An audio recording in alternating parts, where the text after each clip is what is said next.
Bismillahirrahmanirrahim. Alhamdulillah hamdan katsiran thayyiban mubarakan fihi kama yuhibbu rabbuna wa yardah. Asyhadu an la ilaha illallah wahdahu la syarikalah wa asyhadu anna Muhammadan abduhu wa rasuluh. Allahumma shalli wa sallim ala nabiyyina Muhammadin wa ala alihi wa ashabihi ajma'in, amma ba'd.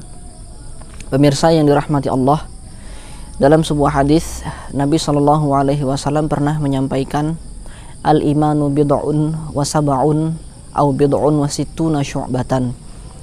A'laha qawlu la ilaha illallah wa adnaha imatatul adza 'anit thariq wal haya'u syu'batun min syu'abil iman. Iman itu, kata beliau, terdapat 70 atau 60 sekian cabang. Cabang yang paling tinggi derajatnya adalah ucapan la ilaha illallah, sedangkan cabang yang paling rendah tingkatannya adalah menyingkirkan gangguan dari tengah jalan. Kemudian malu itu adalah sebagian dari cabang-cabang iman. Pernahkah kita muncul pertanyaan bahwasanya ungkapan yang dipilih oleh Nabi SAW adalah cabang iman yang paling tinggi, kemudian beliau menyampaikan cabang iman yang paling rendah, kemudian beliau menyampaikan salah satu cabang iman yang berada di tengah-tengah. Pernahkah muncul pertanyaan di benak kita, mengapa Nabi SAW memilihkan rasa malu? Kenapa bukan sholat? Kenapa bukan berjihad? Kenapa bukan membaca Al-Quran dan seterusnya? Kenapa bukan bakti kepada orang tua? Padahal selain malu, terdapat cabang-cabang iman yang lebih utama derajatnya, lebih banyak keutamaannya daripada malu itu sendiri. Di sini Nabi SAW seolah mengisyaratkan bahwasanya malu ini adalah cabang iman yang rentan. Maksudnya di sini rentan adalah apabila seseorang salah menempatkan rasa malu, maka dia bukan menjadi cabang iman, justru malu itu akan menjadi penghancur keimanan. Kita ambil satu contoh.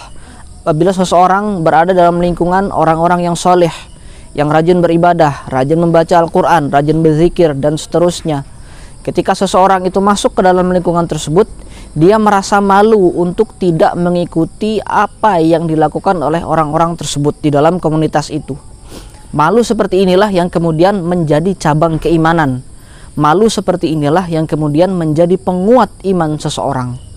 Namun, kita ambil contoh yang lain. Misalkan, ada salah satu orang yang baik, kemudian dia berkumpul bersama komunitas orang-orang yang suka melakukan maksiat di dalamnya. Lambat laun, lama-kelamaan dia akan merasa malu apabila tidak mengikuti arah atau arus sebagaimana yang dilaksanakan oleh komunitas tersebut. Kalau komunitas tersebut suka bermaksiat berupa mabuk-mabukan, dia malu, kenapa aku sendiri yang tidak mabuk? Kalau komunitas tersebut suka bermaksiat berupa perbuatan zina, na'udzubillah, dia merasa malu, kenapa aku sendiri yang tidak melakukan perbuatan zina?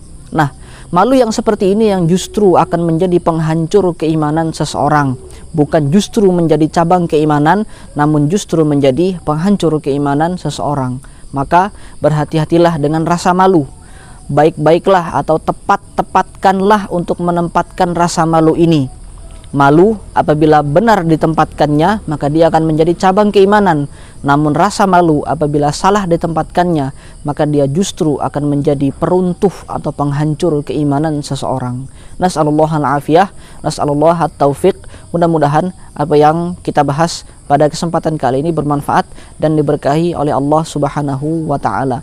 Wassallallahu ala nabiyyina Muhammadin wa ala alihi wa ashabihi ajma'in. Bergabunglah bersama gerakan Infak Peduli Dakwah. Hanya dengan mendonasikan dana Anda sebesar Rp50.000 setiap bulan, berarti Anda telah membantu syiar dakwah Islam hingga ke berbagai wilayah pedalaman Kalimantan Timur.